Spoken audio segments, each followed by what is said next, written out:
Now we will now inshallah go into the discussion. We have about half an hour to talk with our presenters, and so we're going to get a few chairs up here and we will have a discussion. There are people out in the back who have cards. You can raise your hands. They've got note cards and pencils. If you have any questions, they will come and collect cards as well. Thank you. Can I have you guys come up?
Right over there.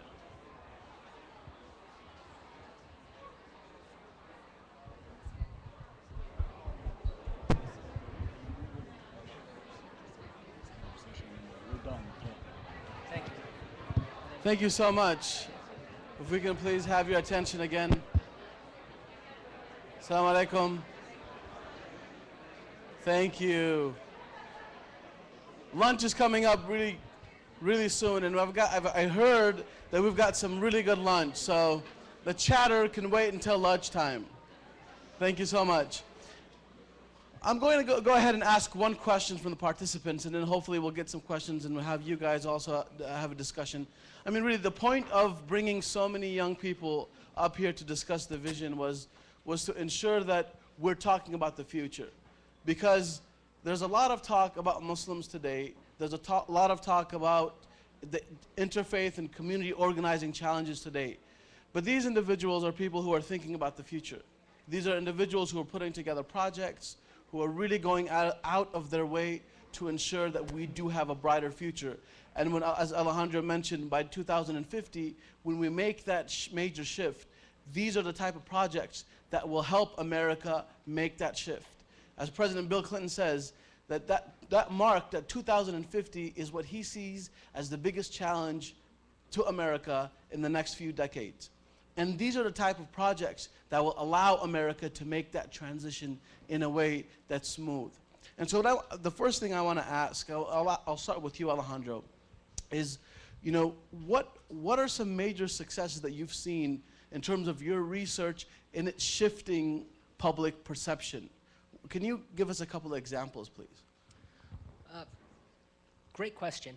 I think the first one that definitely comes to mind was about the King hearings, because when it came down to the first King hearing on the state of radicalization within the American Muslim community, the statistic that I had shown you before was something that MPAC had started off, and then other organizations then had followed suit in, and then from there what had built up was an echo chamber, and that a lot of people had rallied around and felt that at best those hearings were unproductive, and at absolute worst they were extremely divisive within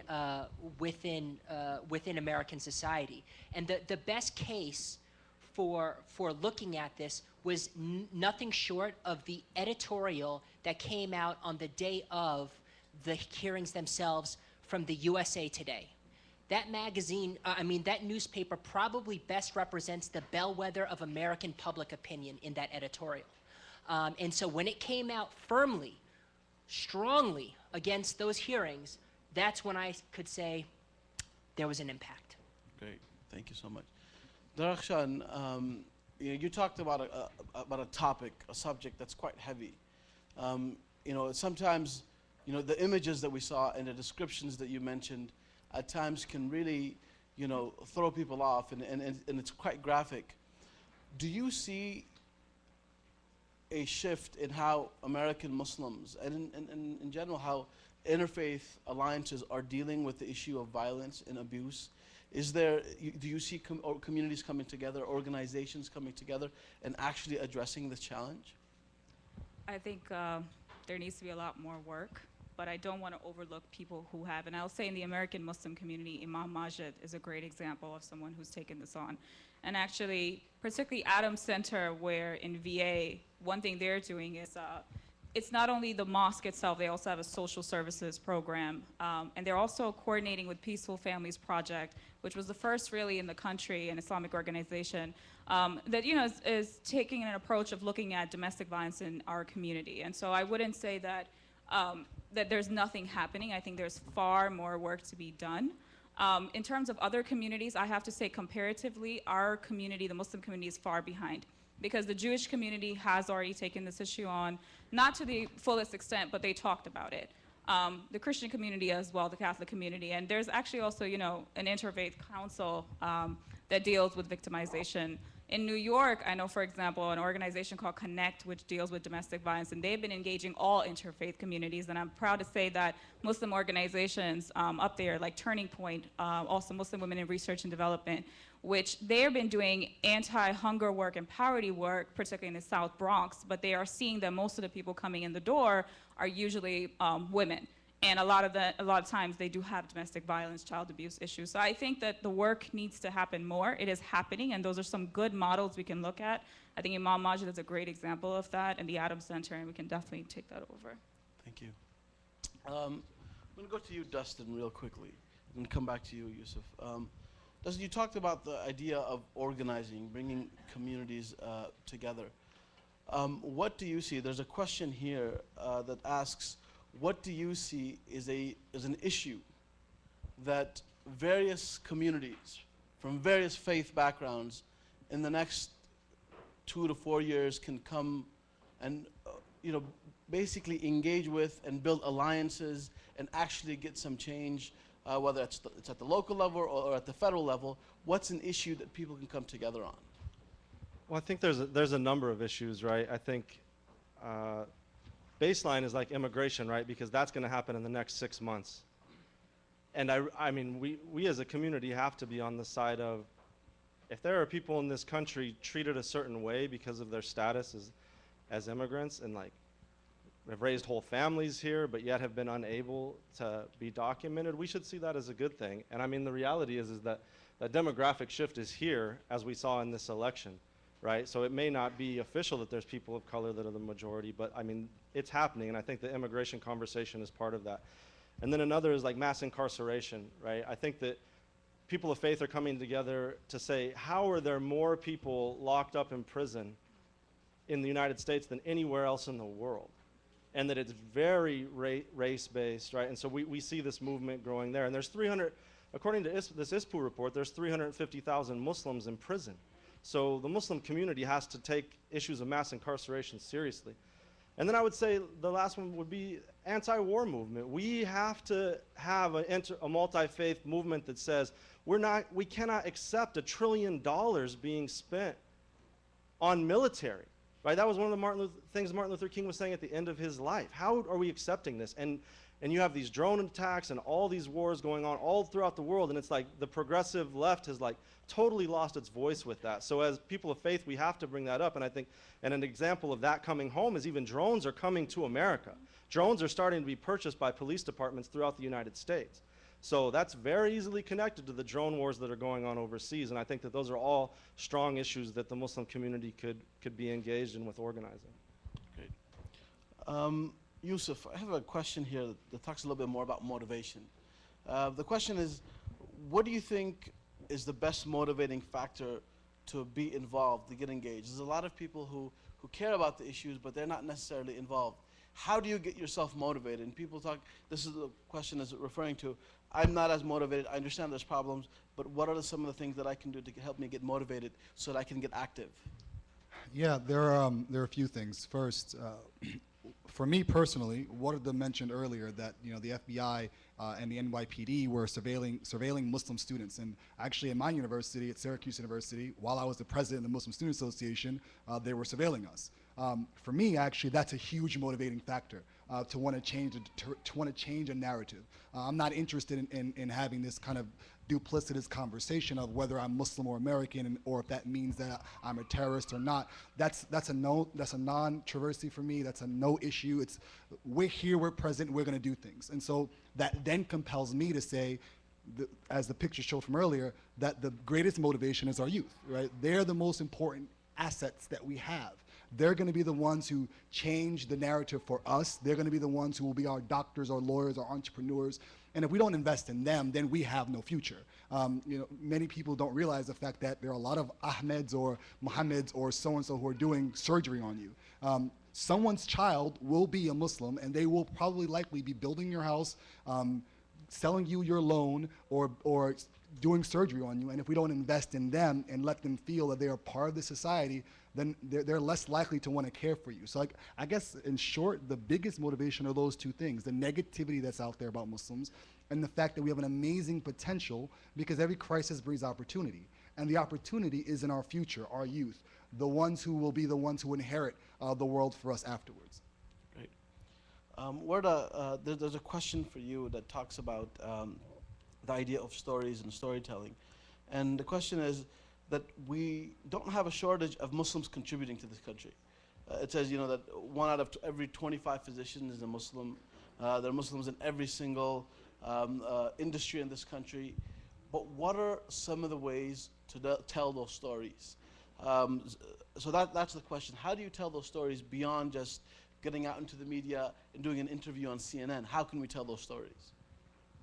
I think that's a really good question. And that is true. We do have a lot of professional people who are Muslims out there, who are our doctors, our engineers, our lawyers, but nobody really knows about them. And so, in short, not everybody can get an interview with CNN and say, hi, I'm Muslim, I'm normal, or something like that. But, just going out there and talking with people every day, and the things that I mentioned during my talk was about, just going out there and getting involved in the community. If people see that you're doing, working in a soup kitchen, or there's something called the Weekend of Twinning, that's an interfaith movement that happened, and I was just talking about this on my radio show recently about how Jewish and Muslim people came together and made peanut butter and jelly sandwiches and distributed them to the less fortunate. And this was actually during the crisis in Gaza. And they came together to do that, and they didn't talk politics, they talked peanut butter and jelly. And I thought this was really great, and that got a lot of media coverage, not because these Muslims came out and said, hi, I'm Muslim, or whatever. It was because of what they were doing. So I think if we get more involved in the community, we are doing these interfaith efforts, we're trying to reach out and deal with these issues that we are having, not necessarily religious, and I think the media will come. So make these stories that the media will want to cover, and I think that's a great way, in addition to doing personal things like blogging, writing, getting involved in your newspaper, getting involved in radio, things like that. Those are all great things that you can do. Alejandro, there's a question for you. So the question is, how does research impact public perception? So we know that it impacts policy, but how can you get research to actually change the minds of people at large numbers of individuals? Is there a way that you can do that, and have you seen that in your experience? Yes, I think that research can do that. I think it needs to come sometimes through the lens of storytelling.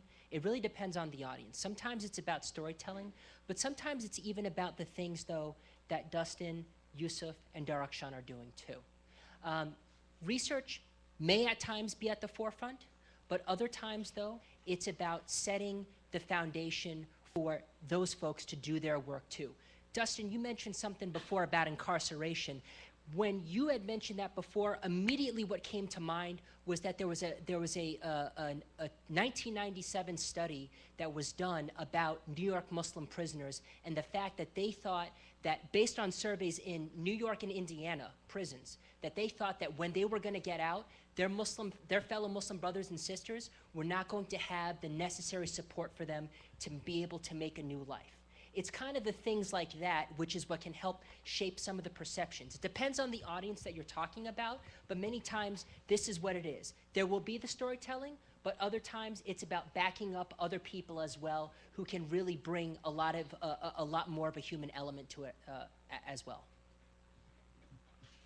Darakshan, the next question is for you, and I think this is on the minds of a lot of people because, you know, as you said, there are the models out there.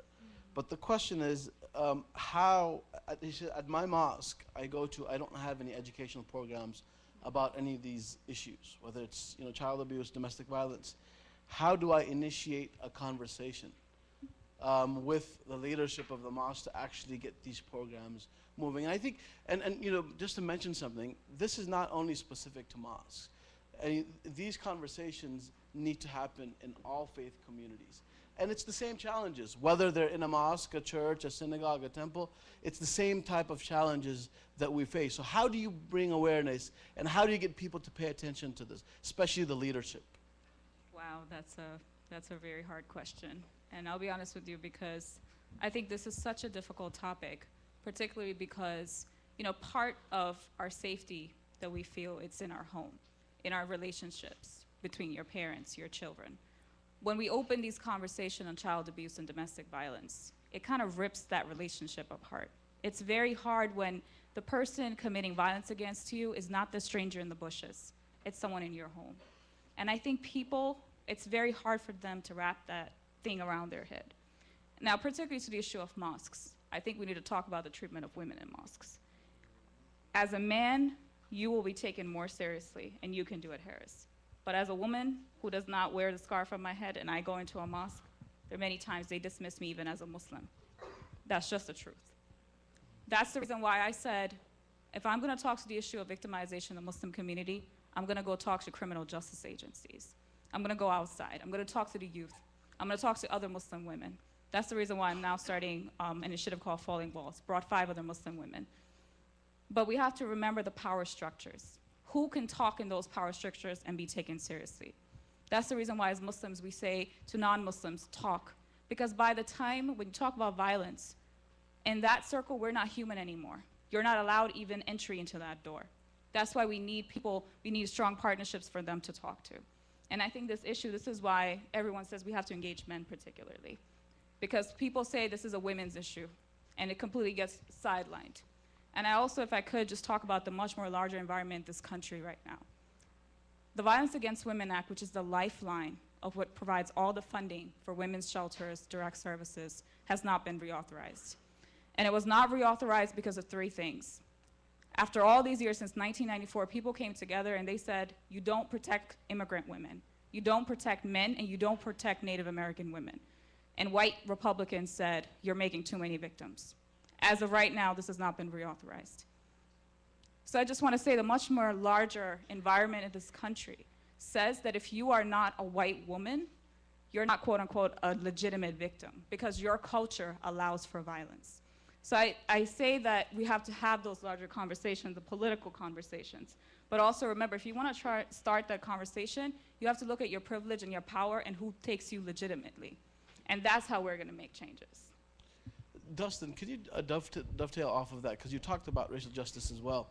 I mean, you know, as she mentioned, it's mind-boggling. The Violence Against Women Act has, you know, had bipartisan support for so many years.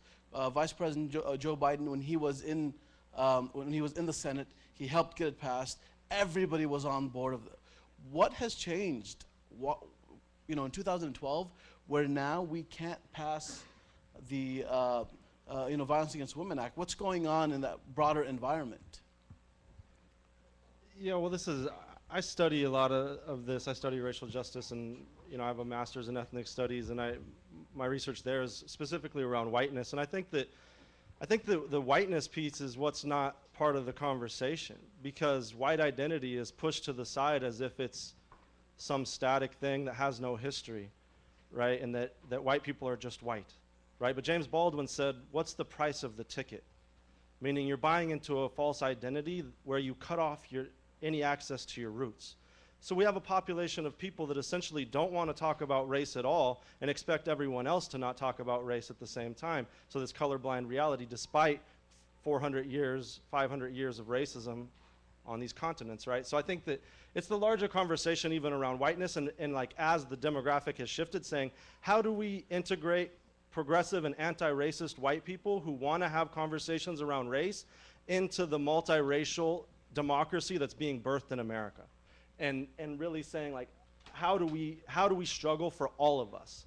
And that's a conversation I'm working on, because I think most white people are sincere and are open enough to have those conversations, but we need to have it on an even deeper level. And then the last thing I would say is we have to quit putting Islamophobia in its own frame, right? It's part of this racist history. It's, again, part of white supremacy. And there's over 1,400 hate groups in this country. White supremacy, white supremacist Christianity is on the rise in this country. You know, we pray that it's a dying breed, but we have to do a lot to continue to eradicate white supremacy and racism in this country. Thank you. We also want to encourage questions from those folks who are on the webcast, online, and are watching this discussion. We encourage you to continue to ask questions. We've got a lot of questions coming up, and I'm so moved to kind of hear this discussion. Generally when I go to conferences, you don't see a diverse panel of individuals who have come from so many different backgrounds who are able to sit on one panel and have this conversation. And I think this is what's so important about the conversation we're having now, is that our communities, not just the Muslim community, our communities, the faith communities, ethnic communities, we are dealing with a host of challenges in this country. And we've got to come together, and we have to find solutions together. We've got to find ideas, and we've got to find a vision together to be able to address those challenges. And I think this is what's so motivating, is you have so many young people addressing these topics. The next question is again directed towards you, Dustin, is how do you create a social movement around the idea of maybe having a public pledge for various faith communities and ethnic communities to come together and build towards social justice in terms of community organizing? Yeah, I mean, I think we could have things like pledges, and I think a lot of online organizing happens, but what's so inspirational about, for me, the work I do with PICO is that it's being in the same room together.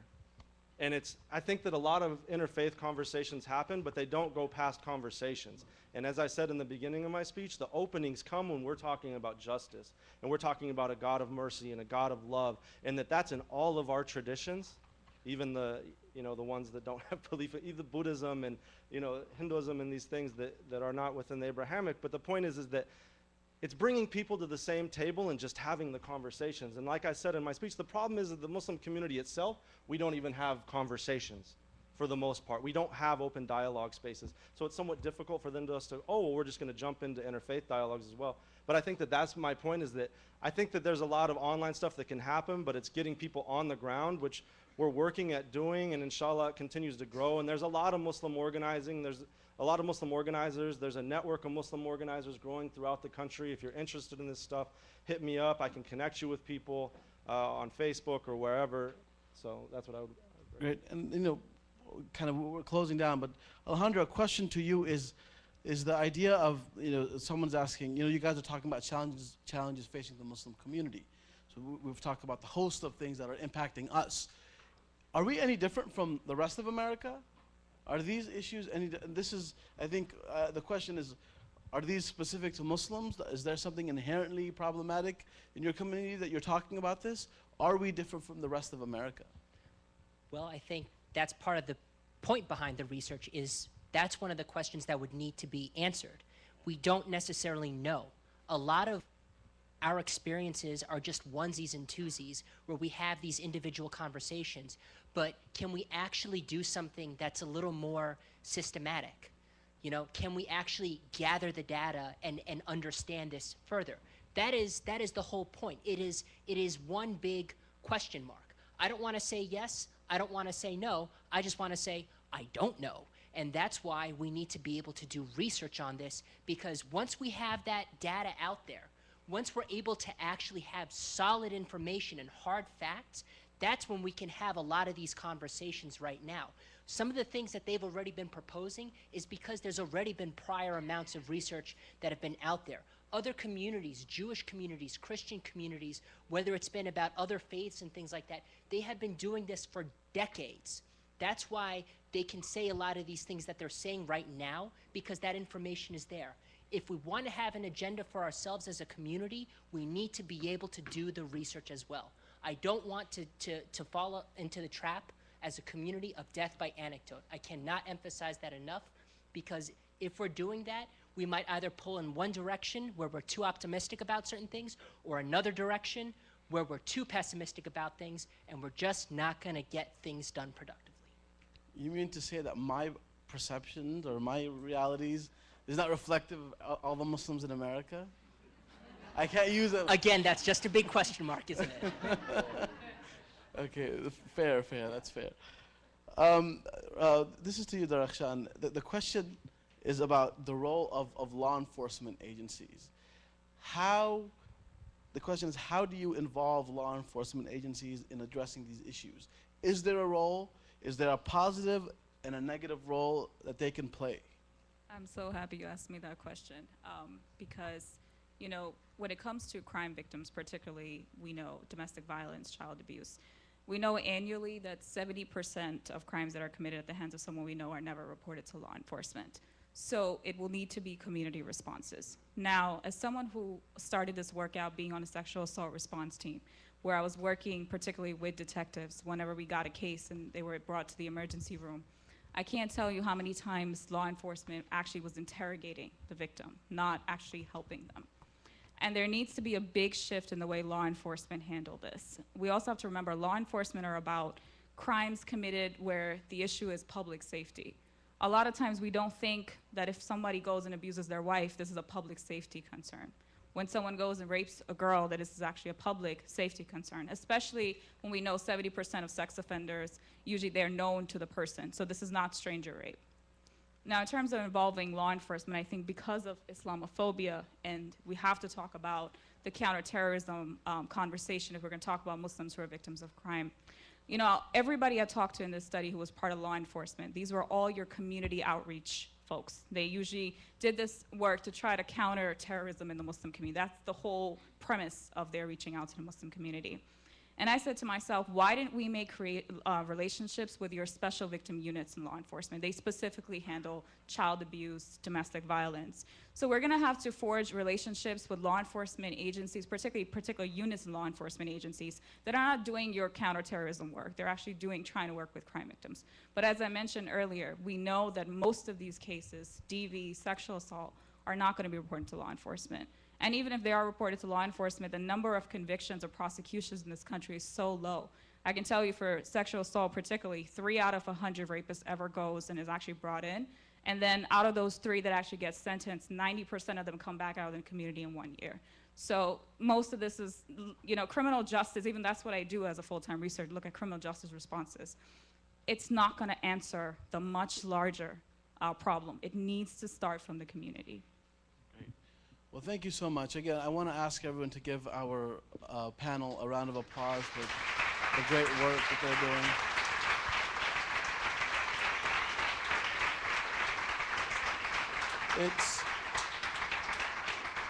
doing. It's inspiring and motivating to know that there's so many young people doing this. And I was telling Adina a little earlier, I said, I think this is going to probably be our youngest panel that we've ever had at the convention. And so, that's right, that is. And it's great to see young people come through and actually formulate projects and visions and ideas and really bring it out to the community. And I hope you engage them you know, during lunch and after, and really talk to them and support what they're doing, or be able, you know, be of any assistance. I've got a few housekeeping items that I need to go over with you guys. First of all, Dean and Patrick's presentation is outside for viewing. And so if you want to see their presentation, you can go out and, you know, they've got a full board, so you can engage them, talk to them, show them support, and you know, get on their ticket before they become president and vice president. Yeah, that's right. Make sure you write a check to them. Asr prayer will be upstairs in the courtyard. The volunteers will be there to direct you if you'd like to pray. We have lunch options, and we have multiple lunch options. We first have a Hyder Baba. You can purchase lunch from either Hyder Baba, California Pizza Kitchen. They have a special menu, and McCormick and Schmidt. Oh wow! You know, we've got some luxury items as well. They've got their fast service there, and you can buy from them as well. The banquet tickets, I believe, are available for standby at the registration table. If you have not registered, if there are still any available, please do. We have an amazing program tonight for you at the banquet with members of Congress, Mike Honda, Judy Chu, and then we've got the Abdullah brothers from the NFL who will be joining us as well. And then please do exit from the rear of the building. Thank you so much for joining us. I'm sorry? There will be people to direct you to the sanctuary for the next program. So you will have people who will direct you to that program. Thank you so much for coming. Assalamu alaikum. Peace be upon you.